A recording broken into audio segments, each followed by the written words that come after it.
Hello idea students, আজকে আমরা class 11-এর রাসায়নিক বন্ধন নিয়ে আলোচনা করব। সেই রাসায়নিক বন্ধন থেকে দেখো আজকের বন্ড প্যারামিটার্স অর্থাৎ বন্ধন স্থিতিমাপক সমূহ নিয়ে আলোচনা করব। এখন দেখো একটা বন্ধন স্থিতিমাপক সমস্ত বা সমযোজী বন্ধনের প্রকৃতি জানতে গেলে আমাদের এই তিনটে বিষয় জানা দরকার: বন্ধন দৈর্ঘ্য, বন্ধন শক্তি, বন্ধন দৈর্ঘ্য এবং বন্ধন কোণ। প্রথম আমরা দেখো বন্ধন শক্তি বা বন্ধন বিভাজন শক্তি জানবো। এটা কী রকম দেখো, একটা ধরো দুটি পরমাণু এক্স আর ওয়াই মিলে যখন একটা মৌল তৈরি করছে বা একটা হচ্ছে যৌগিক অণু তৈরি করছে এক্স ওয়াই, দুটো পরমাণু দিয়ে একটা যৌগিক এক্স ওয়াই তৈরি হচ্ছে, ঠিক আছে, একটা অণু তৈরি হচ্ছে। এই যখন অণুটা তৈরি হচ্ছে অণুর মধ্যে একটা এই বন্ধন তৈরি হচ্ছে। এই বন্ধন তৈরি হওয়ার জন্য কিছু শক্তি নির্গত হয়, অর্থাৎ এটা স্থায়িত্ব বেড়ে যায়। এদের দুজনের যা শক্তি তার থেকে শক্তি হচ্ছে কমে যায়। ধর এই দুজনের টোটাল শক্তি আমি দেখে নিলাম কত, এই দুজনের টোটাল শক্তি ধরে নিলাম 200। দেখা যাবে যখন এই এক্স ওয়াই হলো এদের শক্তি হচ্ছে 150 হয়ে গেল, অর্থাৎ শক্তি কমে গেল। বাকি এই শক্তি যে 50 কী হবে, এই 50 শক্তিটা হচ্ছে তোমার তাপ শক্তি হিসেবে নির্গত হবে। সুতরাং এই যে শক্তিটা নির্গত হলো, এই শক্তিটাই হচ্ছে তোমার, যদি আবার একে দেওয়া হয় তাহলে এই বন্ধনটা ভেঙে আবার এদিকে চলে আসবে। বুঝতে পারছো? তাহলে দেখো বন্ধন বিভাজন শক্তি বলতে তাহলে কী বোঝায়? একটা গ্যাসীয় ধরো অণু আছে এই এক্স ওয়াই, একটা গ্যাসীয় অণু আছে। এই গ্যাসীয় অণু মধ্যস্থ যে বন্ধন রয়েছে এই সমযোজী বন্ধন, এই বন্ধনকে ভেঙে এই অণুটাকে একটা গ্যাসীয় মুক্তমূলকে পরিণত করতে হবে। এই যে গ্যাসীয় মুক্তমূলক, এই গ্যাসীয় মুক্তমূলকে পরিণত করতে যে শক্তি দিতে হবে, যে শক্তি দিলে এই বন্ধনটা ভেঙে গ্যাসীয় মুক্তমূলক তৈরি হবে, সেই শক্তিকেই বলা হচ্ছে কী শক্তি? বন্ধন বিভাজন শক্তি। অর্থাৎ বন্ধনকে ভাঙতে যে শক্তি লাগে এক কথায়, এটা হচ্ছে বন্ড ডিসোসিয়েশন এনার্জি। এবার দেখো আমরা যেটা বুঝবো যে বন্ধন শক্তি বলতে কী বোঝায়। বন্ধন শক্তি ওই বন্ধন বিভাজন শক্তিরই একটা রূপ, কিন্তু এখানে কি হয়, কোনো যদি যৌগিক অণু যেখানে অনেকগুলো বন্ধন রয়েছে, একটা যৌগিক অণুতে যদি অনেকগুলো বন্ধন থাকে, সেই অনেকগুলো বন্ধনের প্রত্যেকটার বন্ধন বিভাজন শক্তি কিন্তু একই হয় না। সবগুলো যদি গড় করা হয় তাহলে যে শক্তি পাওয়া যাবে সেটা হচ্ছে বন্ধন শক্তি। যেমন দেখো আমি একটা উদাহরণ দিলাম, মিথেন। এই মিথেন যে যৌগটা, এখানে দেখো কার্বনের সঙ্গে 4টে বন্ধন রয়েছে। এই যে কার্বনের সঙ্গে ধরো 4টে বন্ধন রয়েছে, এই প্রত্যেকটা এই সিএইচ বন্ধনকে ভাঙতে কিন্তু সমপরিমাণ শক্তি লাগে না, কম বেশি হয়। এই সবগুলো বন্ধনকে ভাঙতে যে শক্তি লাগছে, অর্থাৎ 4টে বন্ধনকে ভাঙতে 4 রকম শক্তি লাগবে। সেই 4 রকম যে শক্তি হবে, 4টে বন্ধন যে শক্তি, তার গড় করলে পাওয়া যাবে বন্ধন শক্তি। যেমন দেখো এই যে 4টে হচ্ছে তোমার বন্ধন আছে, এই বন্ধনকে ভাঙতে যে শক্তি লাগবে সেগুলো যথাক্রমে তোমার 104, 106, 106 আর হচ্ছে তোমার 81 এত কিলো ক্যালোরি মোল ইনভার্স এই শক্তি লাগছে, ঠিক আছে, এই 4 রকম। সুতরাং এই 4টে হচ্ছে বন্ধন বিভাজন শক্তি, এই 4টে বন্ধনকে ভাঙতে। তাহলে যদি বলা হয় বন্ধন শক্তি কত হবে, এই মিথেন অণুর বন্ধন শক্তি, তাহলে মিথেন অণুর বন্ধন শক্তি বের করতে গেলে এই 4টের হচ্ছে গড় করতে হবে। 4টের হচ্ছে গড় করবো, এই 4টেকে আমি যোগ করে দিলাম, ঠিক আছে, দিয়ে 4 দ্বারা ভাগ করে দিলাম, তাহলে এই 4টের গড় পেয়ে যাব। এই গড়টা হচ্ছে 99.25 এত কিলো ক্যালোরি মোল ইনভার্স। সুতরাং নিশ্চয়ই বুঝতে পারলে এই 4টে হচ্ছে বন্ধন বিভাজন শক্তি, আর এই 99.25 হলো বন্ধন শক্তি। তাহলে বন্ধন শক্তি হচ্ছে গড় বন্ধন বিভাজন শক্তি, ঠিক আছে। যদি আমরা বন্ধন শক্তি বলি কি, এটা গড় বন্ধন বিভাজন শক্তি। বন্ধন শক্তি সমান কি, গড় বন্ধন বিভাজন শক্তি, অর্থাৎ বন্ধন বিভাজন শক্তির গড় হলো হচ্ছে বন্ধন শক্তি। নিশ্চয়ই বুঝতে পারলে আশা করছি। এবার দেখো এই বন্ধন বিভাজন শক্তির একক অলরেডি বলে দিয়েছি, এটা হচ্ছে কিলো ক্যালোরি মোল ইনভার্স বা কিলো জুল মোল ইনভার্স, অর্থাৎ ক্যালোরিতে বা জুলে এটাকে প্রকাশ করা যেতে পারে। এবার দেখো দ্বিপরমাণু অণুর যদি হয়, দ্বিপরমাণু অণু ধরো, যেমন ধরো HCl একটা দ্বিপরমাণু অণু, এটাকে ভাঙতে গেলে এই যে শক্তিটা লাগবে এই বন্ধনটাকে ভাঙতে, সেটা হচ্ছে বন্ধন বিভাজন শক্তি। সেটা কত না, বন্ধন বিভাজন শক্তি হচ্ছে এটা দেখা যায় 103 কিলো ক্যালোরি মোল ইনভার্স, অর্থাৎ 103 কিলোক্যালোরি মোল ইনভার্স শক্তি দিলে এই বন্ধনটা ভেঙে যাবে। এখন দেখো এটার যদি বন্ধন শক্তি কত বলি তাহলে কত হবে, কারণ এই বন্ধন বিভাজন শক্তি যেটা এটাই হচ্ছে বন্ধন শক্তি হবে, কারণ কি এখানে একটাই বন্ধন, তো তাহলে গড় করলে এটাই হবে। সুতরাং দ্বিপরমাণুক যদি অণু হয় সেক্ষেত্রে দ্বিপরমাণুক অণুর বন্ধন শক্তি কি, অণুটির বন্ধন বিভাজন শক্তি। ঠিক আছে, এটা নিশ্চয়ই বুঝতে পারলে। আচ্ছা, এবার দেখো আমরা যদি দেখি বন্ধন শক্তির গুরুত্ব কী। বন্ধন শক্তি হচ্ছে আমাদের কোনো বন্ধনের দৃঢ়তার পরিচয় পাওয়া যায়, অর্থাৎ বন্ধন শক্তির মান যদি বেশি হয় তার মানে বুঝতে পারো বন্ধনটা বেশি দৃঢ় শক্তিশালী। যেমন ধরো FF বন্ধন অর্থাৎ F2 আর হচ্ছে CCl বন্ধন Cl2তে, এই দুটো বন্ধন যদি শক্তি দেখি, FF বন্ধন হচ্ছে 160 কিলো জুল মোল ইনভার্স, যেখানে CCl বন্ধনটা কত, এটা হচ্ছে 248 কিলো জুল মোল ইনভার্স। তার মানে আমরা এই দুটো মান থেকে কী বুঝতে পারছি, যে এই CCl বন্ধনটা শক্তিশালী, এই বন্ধনকে ভাঙতে গেলে বেশি শক্তি দিতে হবে। এটাই হচ্ছে বন্ধন শক্তির গুরুত্ব, অর্থাৎ অণুটির রাসায়নিক সক্রিয়তা বা স্থায়িত্ব সম্পর্কে বুঝতে পারি। সুতরাং কী হবে, F2টা হচ্ছে রাসায়নিকভাবে সক্রিয় হবে, অর্থাৎ Cl2-র তুলনায় F2 রাসায়নিকভাবে সক্রিয় বেশি হবে, যেহেতু এর বন্ধন বিভাজন শক্তি কম, তাহলে কম শক্তি দিলে এটা ভেঙে যাবে, সুতরাং এটা রাসায়নিকভাবে সক্রিয় হবে। আর এইটা হচ্ছে রাসায়নিকভাবে নিষ্ক্রিয় বা এটা স্থায়িত্ব বেশি হবে। ঠিক আছে,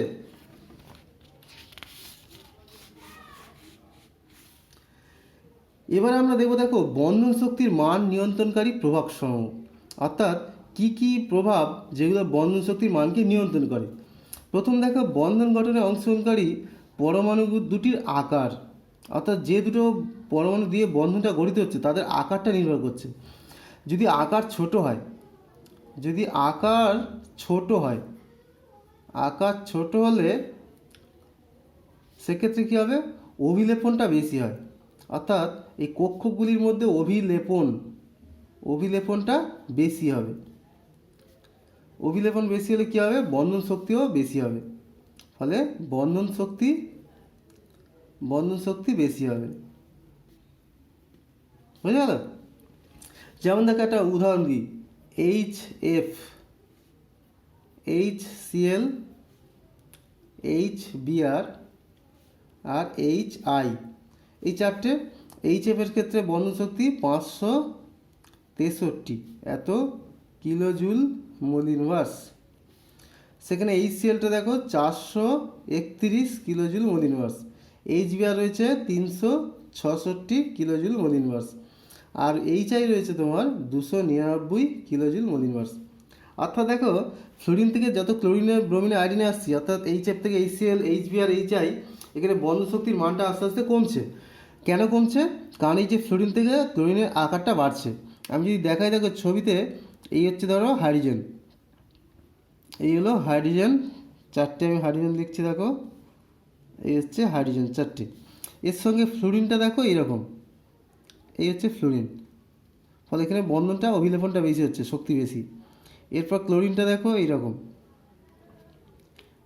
ক্লোরিনটার আকার একটু বড় হবে, এই হচ্ছে ক্লোরিন, এখানে এটা অভিলেপনটা আরও বেশি, এই হচ্ছে তোমার ক্লোরিন। ঠিক আছে, এরপর দেখো ব্রোমিনটার আকার অনেক বড় হবে, ব্রোমিন, এখানে অভিলেপন এইটা, আর ক্লোরিন আয়োডিনটার আকার আরও বড়, এখানে অভিলেপনটা অনেক কম।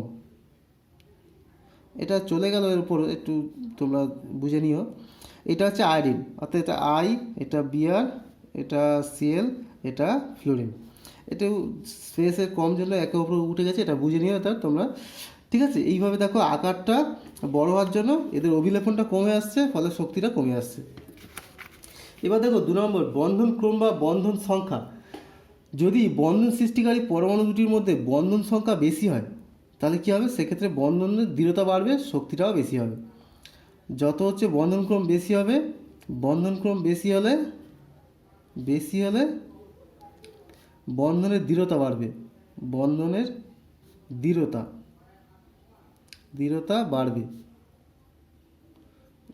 বাড়বে, ফলে হচ্ছে তোমার বন্ধন শক্তি বাড়বে, বন্ধন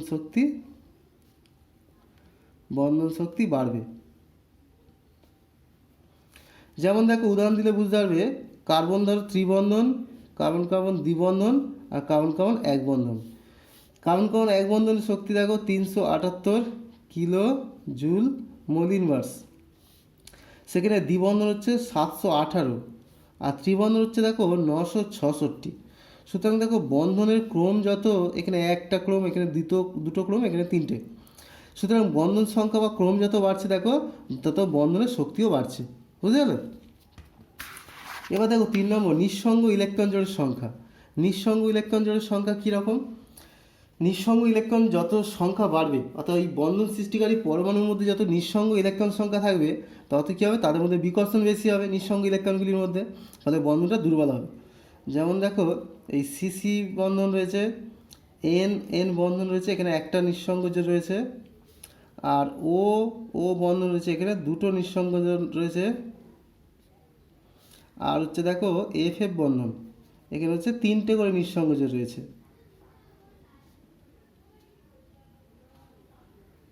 তিনটে করে নিঃসঙ্গ জোড় রয়েছে। সুতরাং বুঝতেই পারছি যে কোথায় বন্ধন শক্তির মান বেশি হবে। এখানে দেখো কোনো নিঃসংযোজন নেই, এখানে একটা আছে, ফলে এখানে বিকর্ষণ হবে, বন্ধন শক্তি কমে যাবে। এখানে দুটো বিকর্ষণ হবে নিঃসংযোজনের মধ্যে, তাহলে এখানে বন্ধন শক্তি আরও কমে যাবে। এখানে তিনটে হচ্ছে বিকর্ষণ হবে, এই দুটো আর এই দুটোর মধ্যে, ফলে এখানে বন্ধন শক্তি অনেক কমে যাবে, কারণ এখানে বন্ধনটা দুর্বল হয়ে যাবে। আমি দেখো মানটা বসিয়ে দেখাচ্ছি, দেখো 300 এখানে 78, এটা কিলো জুল মোল ইনভার্স। এখানে দেখো 163, কত কমে গেল একা গায়ে, এই যে নিঃসংযোজন আছে। এখানে দুটো বলে আরও কমে গেছে কত, 146, এখানে তিনটে আরও কমে গিয়ে 139। সুতরাং বুঝতে পারছো যে যত নিঃসংযোজন বাড়ছে তত বন্ধন শক্তি কমে যাচ্ছে। এবার দেখো সংকর কক্ষকের এস বৈশিষ্ট্য, এটা কীরকম? যখন হচ্ছে পরমাণুগুলো পরস্পর যুক্ত হয়ে অণু তৈরি করে, সেখানে হচ্ছে প্রথমে আগে কী করে না, কেন্দ্রীয় পরমাণু তার নিজেদের যে বিভিন্ন কক্ষ আছে সেগুলোর মধ্যে সংকরণ ঘটায়। সংকরণ হলে কী হয়, স্থায়িত্ব বেশি হয়। যেমন ধরো দেশি গরু আর বিদেশি গরু মিলে কী হয়, জার্সি গরু তৈরি করা হয়। ঠিক আছে, সেটা হচ্ছে ভারতের ওয়েদারে স্থায়ী হবে এবং ভালো দুধ দেবে। এখানেও সেই রকম। অর্থাৎ দেখো একটা এস আর একটা পি কক্ষক মিলে হচ্ছে এসপি সংকর কক্ষক তৈরি করে, এসপি সংকর কক্ষক অরবিটাল। একটা এস আর দুটো পি মিলে sp2 সংকর কক্ষক তৈরি করে। আবার একটা এস আর হচ্ছে তিনটে পি কক্ষক মিলে sp3 সংকর কক্ষক তৈরি করে। এইভাবে সংকর কক্ষক তৈরি করলে তাদের এস বৈশিষ্ট্য মানে কি, এই যে এসপি সংকর কক্ষক এখানে দুটো মিলে দেখো যদি 100 হয় তাহলে এস চরিত্র কত হবে, 50%। এখানে দেখো sp2 যখন হবে এস আর পি2, অর্থাৎ একটা এস আর দুটো পি মিলে হচ্ছে 100, সুতরাং এস চরিত্র বা এস বৈশিষ্ট্য কত হচ্ছে 100-এর মধ্যে 33.3%। এখানে দেখো sp3 যখন হচ্ছে তাহলে এখানে এস আর p3 চারজন মিলে 100, সুতরাং এস চরিত্র কত 25%।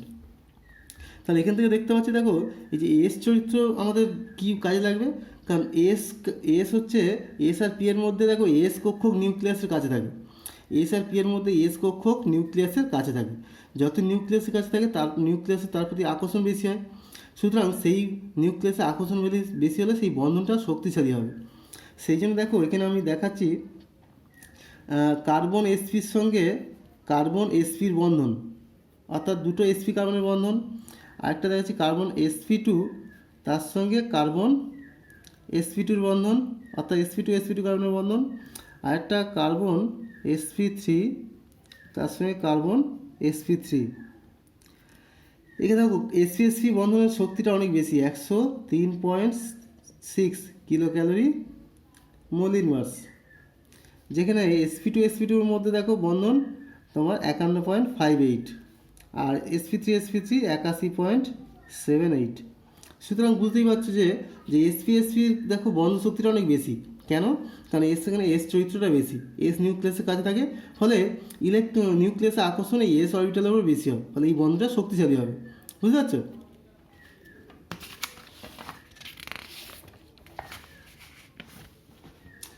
এবারে দেখো আমরা যেটা আলোচনা করব সেটা হচ্ছে বন্ধন দৈর্ঘ্য, অর্থাৎ বন্ড লেন্থ।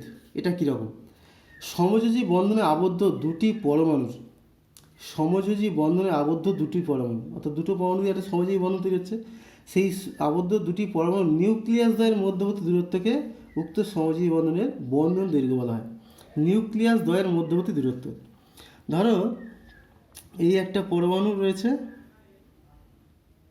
এই একটা পরমাণু এ, একটা পরমাণু ধরো এ রয়েছে, এই হচ্ছে তোমার এ, এটা হচ্ছে এর ব্যাসার্ধ, যাকে বললাম আর এ, ঠিক আছে। এর সঙ্গে দেখো আর একটা পরমাণু যুক্ত হচ্ছে বি। একটু গোল হচ্ছে না, তোমরা একটু খেয়াল করে নিও, হাতে আঁকছি তো। এটা হচ্ছে বি পরমাণু, এটা হচ্ছে বি পরমাণুর ব্যাসার্ধ হচ্ছে আর বি, ঠিক আছে। এখন দেখো এই যে এ পরমাণুর কেন্দ্র হচ্ছে এটা আর বি পরমাণুর কেন্দ্র এটা, এই দুটো কেন্দ্রের মধ্যে যে দূরত্ব দেখো, এই যে একটা সমযোজী বন্ধন, এটা এই সমযোজী বন্ধন আবদ্ধ দুটো পরমাণু, তাদের নিউক্লিয়াস দ্বয়ের মধ্যবর্তী দূরত্ব, এই নিউক্লিয়াস এই নিউক্লিয়াস, এই নিউক্লিয়াস দ্বয়ের মধ্যবর্তী যে দূরত্ব, অর্থাৎ এই যে দূরত্বটা, এই যে দূরত্ব, এটাকেই বলা হচ্ছে বন্ধন দৈর্ঘ্য। এটাই হচ্ছে বন্ধন দৈর্ঘ্য, বন্ধন দৈর্ঘ্য। আশা করছি বুঝতে পারলে। বন্ধন দৈর্ঘ্য বলতে তাহলে কী বোঝাচ্ছে, যে দুটো পরমাণুর, অর্থাৎ এই যে একটা পরমাণু এই একটা পরমাণু, তাদের কেন্দ্রদ্বয়ের মধ্যবর্তী যে দূরত্ব, সেটা কীভাবে বের করবো, দুটি পরমাণুর ব্যাসার্ধ দুটো যদি যোগ করে দিই তাহলে বন্ধন দৈর্ঘ্য পেয়ে যাবো। অর্থাৎ বন্ধন দৈর্ঘ্য ডি সমান আর এ প্লাস আর বি, দুটি পরমাণুর ব্যাসার্ধ যোগ করলে আমরা বন্ধন দৈর্ঘ্য পেয়ে যাব।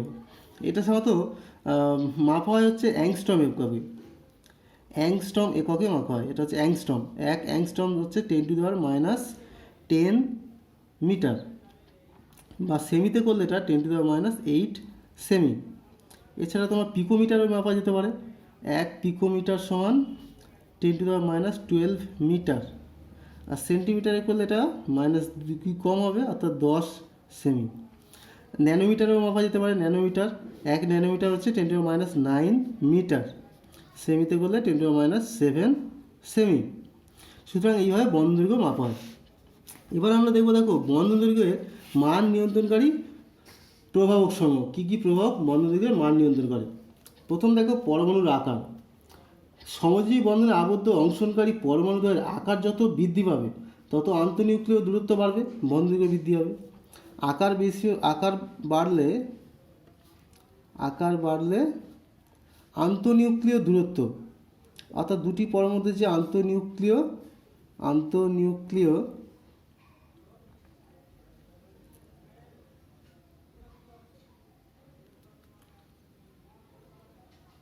ভুল হলো, এটা আন্তঃনিউক্লীয় দূরত্ব তথা বন্ধন দৈর্ঘ্য বাড়বে, বা বন্ধন দৈর্ঘ্য বাড়বে। অর্থাৎ দেখো এই যে দুটো পরমাণু, এই যত বড় হবে ততই কী হবে, ব্যাসার্ধ বেশি হবে, তত বন্ধন দৈর্ঘ্য বাড়বে। যেমন আমি উদাহরণ দিচ্ছি, দেখো কার্বনের সঙ্গে ফ্লোরিনের বন্ধন, কার্বনের সঙ্গে সিএলের বন্ধন, কার্বনের সঙ্গে ব্রোমিনের বন্ধন, কার্বনের সঙ্গে আয়োডিনের বন্ধন। এখানে দেখো সিএফ বন্ধন দৈর্ঘ্য কত, 1.35 অ্যাংস্ট্রম, এটা হচ্ছে দেখো 1.77 অ্যাংস্ট্রম সিসিএল, আর সিবিআর হচ্ছে 1.991 অ্যাংস্ট্রম, সিআই বন্ড হচ্ছে 2.13 অ্যাংস্ট্রম। অর্থাৎ আমরা কী দেখতে পাচ্ছি, যত দেখো ফ্লোরিন থেকে ক্লোরিন ব্রোমিন আয়োডিনে যাচ্ছি তত হচ্ছে বন্ধন দৈর্ঘ্য বাড়ছে। কারণ কি, এই ফ্লোরিনের আকার বড় হচ্ছে, ফ্লোরিন থেকে ক্লোরিন ব্রোমিন আয়োডিন আকার বাড়ছে। অর্থাৎ কার্বন দেখো এটা ফ্লোরিনও এটা, আবার কার্বন হচ্ছে তোমার এটা, ক্লোরিনটা এর থেকে আরও বড় হচ্ছে, এই হচ্ছে কার্বন, ব্রোমিনটা আরও বড়, আর এই হচ্ছে কার্বন, আয়োডিনটা অনেক আরও বড়, এই হচ্ছে। ফলে দেখো এই যে আন্তঃনিউক্লীয় দূরত্বটা কী হবে, এখানে বেশি হবে, এখানে কম তার তুলনায় এখানে আরও কম হবে, আর এখানটায় সবচেয়ে কম হবে। সুতরাং এখানে যেহেতু আয়োডিনটা আকার বাড়ছে, সুতরাং বন্ধন দৈর্ঘ্যটা বাড়বে। এবার দেখো বন্ধন ক্রম বা বন্ধন সংখ্যা, এটা কি, যত হচ্ছে বন্ধন ক্রম বা বন্ধন সংখ্যা বাড়বে, তত কী হচ্ছে বন্ধন দৈর্ঘ্য হ্রাস পাবে। কারণ কি, বন্ধন ক্রম বা বন্ধন সংখ্যা বাড়লে বন্ধনটা শক্তিশালী হবে, আর যত বন্ধন শক্তিশালী হবে তাদের হচ্ছে দৈর্ঘ্যটা কমে আসবে, কারণ কাছাকাছি চলে আসবে। যেমন দেখো ধরো সিসি বন্ধন এক বন্ধন, আর সিসি দ্বিবন্ধন, আর কার্বন কার্বন ত্রিবন্ধন। দেখা যাচ্ছে কার্বন কার্বন এক বন্ধন হচ্ছে 1.54 অ্যাংস্ট্রম, এটা এক বন্ধন রয়েছে। দ্বিবন্ধন অর্থাৎ বন্ধন সংখ্যা বেড়েছে, ফলে এটা হচ্ছে কমে যাবে, দেখো এটা 1.34 অ্যাংস্ট্রম। সুতরাং দেখতে হচ্ছে বন্ধন সংখ্যা বাড়ছে, বন্ধন দৈর্ঘ্য কমছে, কারণ এদের বন্ধনটা শক্তিশালী হচ্ছে, কাছাকাছি চলে আসবে। এখানে দেখো আরও কমবে, এটা 1.20 অ্যাংস্ট্রম। এখানে আরও পরমাণুগুলো কাছাকাছি চলে আসছে, ফলে এদের বন্ধন দৈর্ঘ্য কমে আসছে। এরপর দেখো পরমাণু সংকরায়ন। সংকরায়ন কীরকম? ধরো তোমার sp3 কার্বনের সঙ্গে হাইড্রোজেন বন্ধন হচ্ছে, তারপরে sp2 কার্বনের সঙ্গে হাইড্রোজেনের বন্ধন, আর sp কার্বনের সঙ্গে হাইড্রোজেনের বন্ধন। এখন দেখো এই যে sp3, sp2 আর sp, যত s ক্যারেক্টার বাড়বে তত কি বলেছি, এই sp3-তে s ক্যারেক্টার 25%, এখানে s ক্যারেক্টার 33%, এটা হচ্ছে 50%। যত এস ক্যারেক্টার বাড়বে তত হচ্ছে নিউক্লিয়াসের আকর্ষণ বেশি হবে, তত কী হবে, নিউক্লিয়াসের টার্ন বেশি হবে। আর নিউক্লিয়াসের টার্ন বেশি হলে সেই বন্ধনটা শক্তিশালী হবে, তাহলে বন্ধন দৈর্ঘ্য কী হবে, কমে যাবে। তাহলে এখানে দেখো এটা হচ্ছে 1.093 অ্যাংস্ট্রম, আর sp2-র সঙ্গে হাইড্রোজেন দেখো কমে আসবে 1.078 অ্যাংস্ট্রম। এটা আরও কমে যাচ্ছে, এটা 1.057 অ্যাংস্ট্রম। বুঝতে পারছো? তাহলে এইভাবে হচ্ছে দেখো বন্ধন দৈর্ঘ্য আস্তে আস্তে কমে যাচ্ছে, তাহলে এই সংকরায়নের উপরেও বন্ধন দৈর্ঘ্য নির্ভর করছে।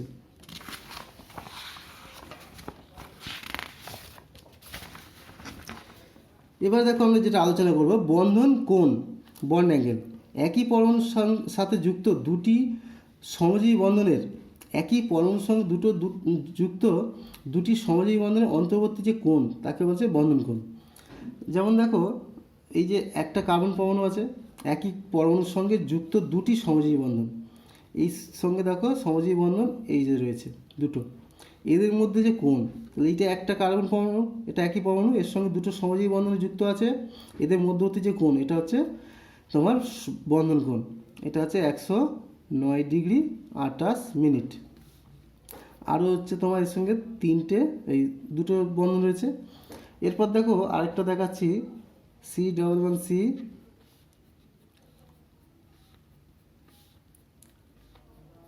এখানে দেখো এই যে হাইড্রোজেন কার্বন হাইড্রোজেন এদের মধ্যে যে বন্ধন কোণটা, এই হচ্ছে কোণ, এটা হচ্ছে বন্ধন কোণ 120°।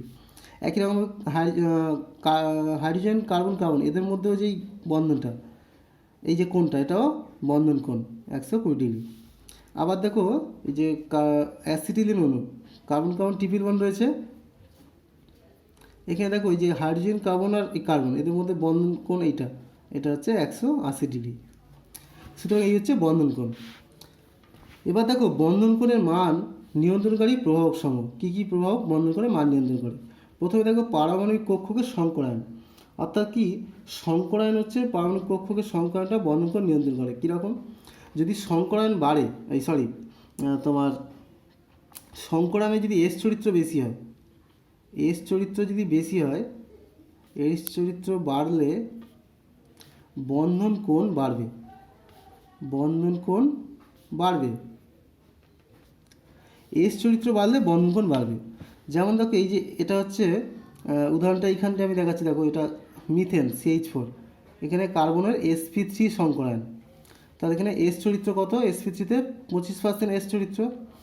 আর এইটা হচ্ছে ইথিলিন, এটা হচ্ছে তোমার C2H4 ইথিলিন অণু, এখানে দেখো এটা sp2 কার্বন, sp2 কার্বনে হচ্ছে তোমার এস চরিত্র 33%।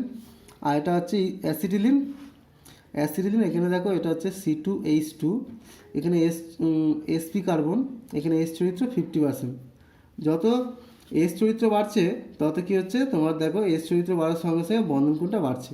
ঠিক আছে, এবার দেখো কেন্দ্রীয় পরমাণুতে নিঃসঙ্গ ইলেকট্রন জোড়ের সংখ্যা, কেন্দ্রীয় পরমাণুতে যত নিঃসঙ্গ ইলেকট্রন জোড়ের সংখ্যা বাড়বে তত কিন্তু বন্ধন কোণটা কমে আসবে, নিঃসঙ্গ ইলেকট্রন জোড়ের সংখ্যা বাড়লে বন্ধন কোণ কমে আসবে। যেমন দেখায় দেখো BF3, আরেকটা হচ্ছে তোমার NH3, আর হচ্ছে H2O, এখানে দুটো নিঃসঙ্গ জোড় আছে, এখানে একটা, আর এখানে কোনো নিঃসঙ্গ জোড় নেই। সুতরাং এখানে দেখো বন্ধন কোণ 120°, এখানে বন্ধন কোণ 107°, আর এখানে 104.5°। সুতরাং দেখো নিঃসঙ্গ জোড় বাড়লে কী হবে, বন্ধন কোণটা কমে আসবে। পরমাণুর তড়িৎ ও আকার, পরমাণুর তড়িৎ আকারও বন্ধন কোণ নিয়ন্ত্রণ করে। কীরকম দেখো এই হচ্ছে NH3, এখানে বন্ধন কোণ 107°, আর হচ্ছে NF3, দেখো NF3 হচ্ছে এটা, এখানে এটা NF3, এটা ফ্লোরিন, হ্যাঁ NF3, এখানে হচ্ছে বন্ধন কোণ দেখো 92 ডিগ্রি। তাহলে এখানে বেশি, এখানে কম কেন?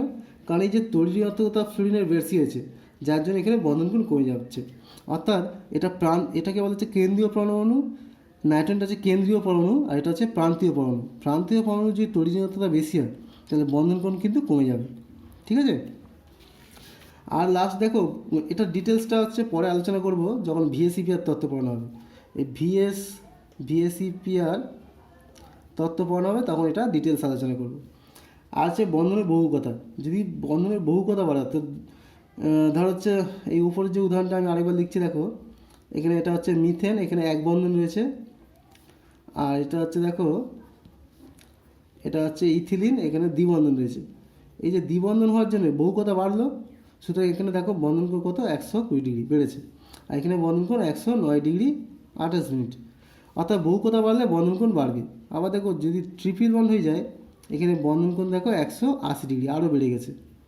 সুতরাং বন্ধনের বহুকতা বাড়লে বন্ধন কোণ বেড়ে যাবে।